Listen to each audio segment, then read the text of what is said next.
Yesterday, you overheard our conversation, didn't you? My eldest son and his wife are returning home for the birth of their child. Consequently, I need you to clear your belongings out to the yard. Excuse me, but you can't have kids anyway, and you don't contribute to my son's work.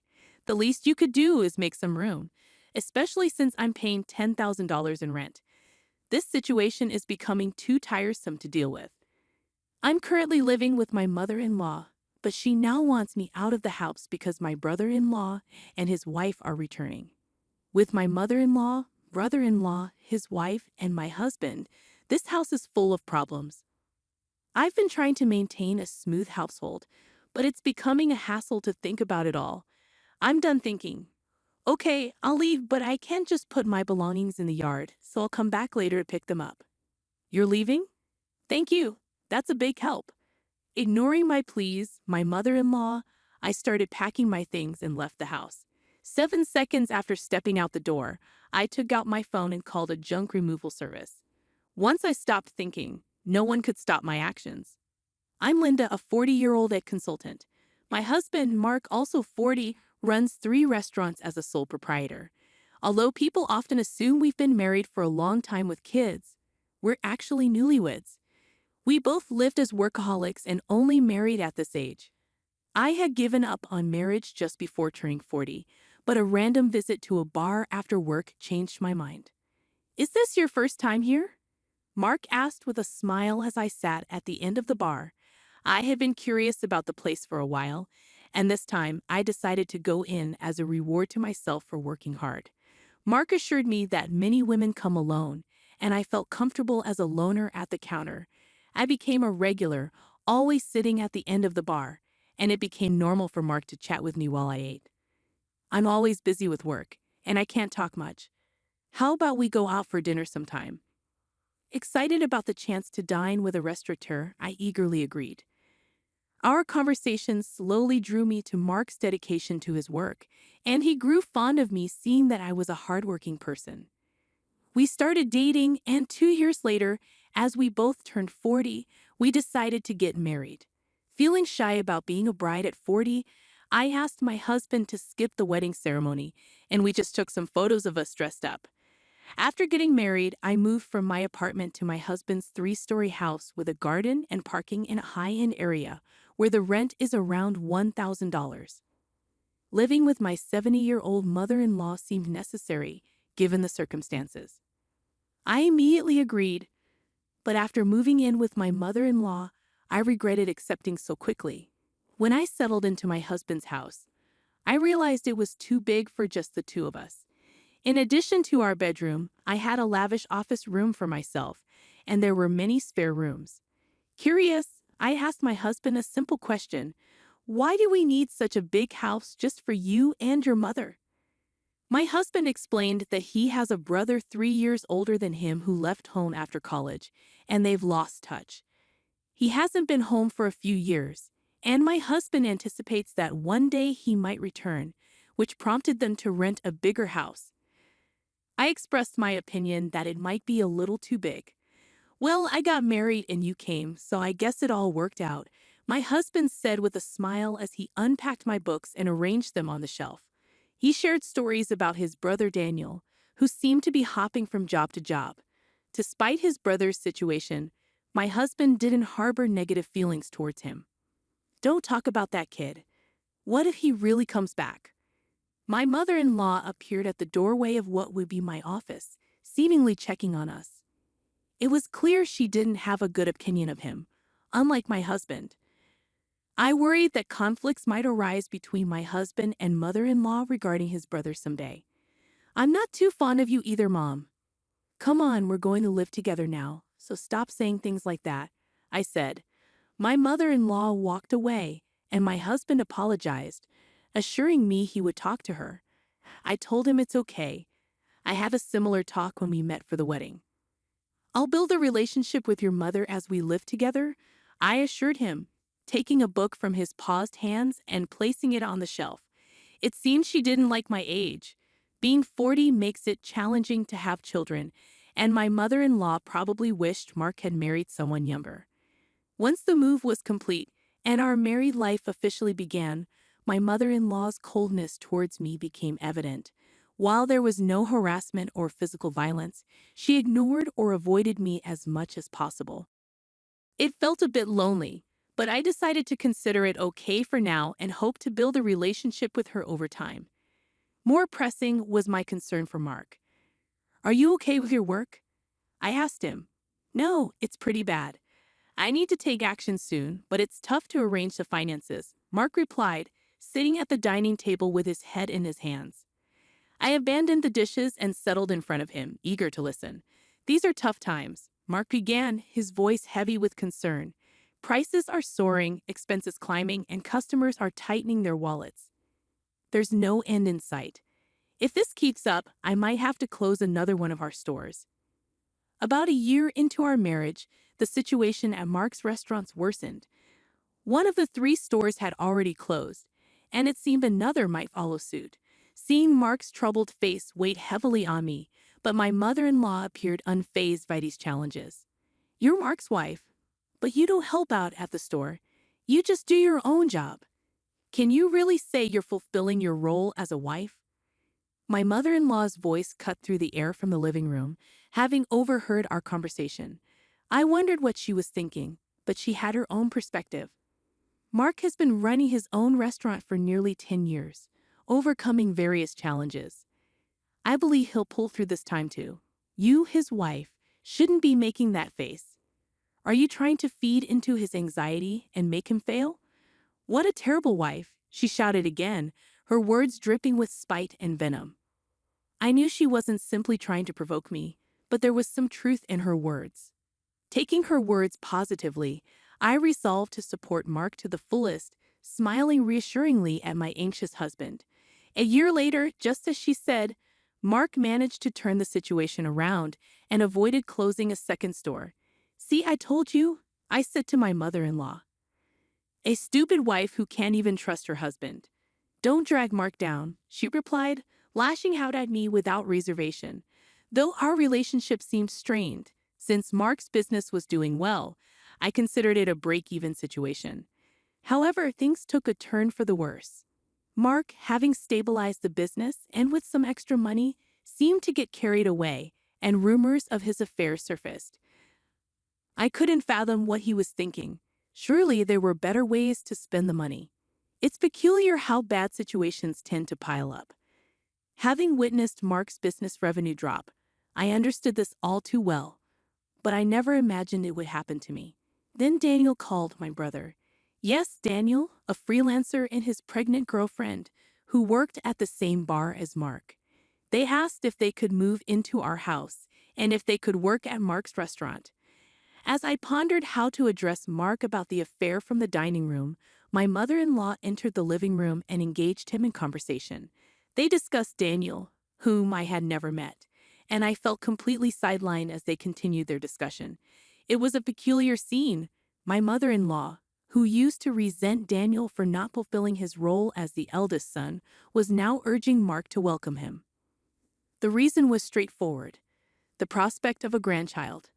She had previously given up hope of seeing one but now perceived an opportunity and had a change of heart. She even planned to offer them a home and jobs. Mark, who had always been supportive of Daniel, had rented this large house for such an occasion.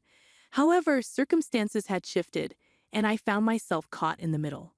It struck me as odd to have Daniel and his family move in. I glanced at Mark from the dining area, and he returned my gaze with a troubled expression. "Come on, it's a good thing. Daniel is in trouble, and you, Mark, have the means to help him," my mother-in-law said, pressing him. Mark seemed unable to refuse his mother's request, and I couldn't help but feel disappointed. I had hoped he would stand up to her, but it seemed like wishful thinking. He kept glancing at me, likely concerned about my reaction. With the deteriorating relationship with my mother-in-law, Mark's affair, and now the prospect of living with Daniel and his family, the problems were mounting. Overwhelmed and unsure where to begin, I decided to abandon my thoughts for the day and simply go to sleep. The next day, a holiday and likely due to extreme mental fatigue, I slept in until late morning. Mark was at work, leaving just my mother-in-law and me at home. As I reluctantly made my way to the living room, I dreaded what she might say about my late awakening. "You sure slept in. Must be nice to have such leisure," she remarked, surpassing my expectations. She then informed me about Daniel and his wife's impending visit for maternity leave. "So move your stuff out to the yard." "Excuse me?" I questioned, still groggy from sleep. She clarified that I should vacate to make room for Daniel and his family, citing my inability to have children and lack of contribution to Mark's work. I was taken aback. It seems she was indeed asking me to leave the house.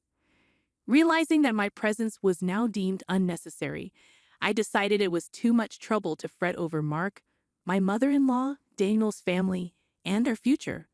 "Understood. I'll leave," I declared. "I can't put all my belongings in the yard, so I'll come back later to pick them up." Ignoring my words, my mother-in-law expressed gratitude, and I began packing my things, leaving the house 7 seconds after stepping out the door. I grabbed my phone and dialed a junk removal service, my decision firm and resolute after putting an end to my overthinking. No one could sway me now. Let them all come to regret this choice later. Departing from the house, I opted to stay at a hotel temporarily. Although I had arranged for the removal service, they required some time to prepare. This aligned perfectly with my desire for some time alone. 2 weeks after leaving, I secured an apartment and began living independently. Since then, I hadn't heard from Mark, who probably believed I'd eventually return. The idea of Mark taking the current situation lightly infuriated me. However, today marked the day after his restaurant's day off, and I anticipated a call from Mark when he visited the restaurant for lunch prep. "What's going on here? The restaurant is completely empty," Mark exclaimed over the phone, confirming my expectations. "Just as I thought," I chuckled and replied. "Mark, I could explain over the phone, but it would be more efficient if your mom was there too. I'm heading to the house now. Can you come back? You could open the restaurant anyway, right?" Unable to contain my laughter, I hung up, amused by Mark's reaction. He must be quite shocked. Still chuckling, I began preparing to leave. Upon arriving at the house, my mother-in-law immediately started yelling at me. Mark had apparently explained part of the situation. An unfamiliar couple, Daniel and his wife, were in the living room, looking confused and anxious, not fully grasping the situation amid my mother-in-law's extreme anger. "Why would you do such a thing? The restaurant can't operate now," she continued to scold. I countered, stating that it was my restaurant, and there shouldn't be a problem with me starting the closing process or having the items I bought disposed of by a junk removal service. "Huh, your restaurant? What are you talking about? Why don't you explain, Mark? You haven't told your mom, have you?" I challenged. Mark hesitated but confessed, admitting that I had paid for the expenses to turn around his struggling second restaurant branch. Hearing this, my mother-in-law looked perplexed, trying hard to understand but lacking the full information. Mark continued, uncomfortable and holding back, so I decided to step in and clarify. Before turning 40, I was single and working in ad consulting, with no wedding ceremony or new house purchase after marriage. I had saved up a significant amount of money. I lent Mark $200,000 to help revitalize his second restaurant branch, subsequently buying the rights to become its owner.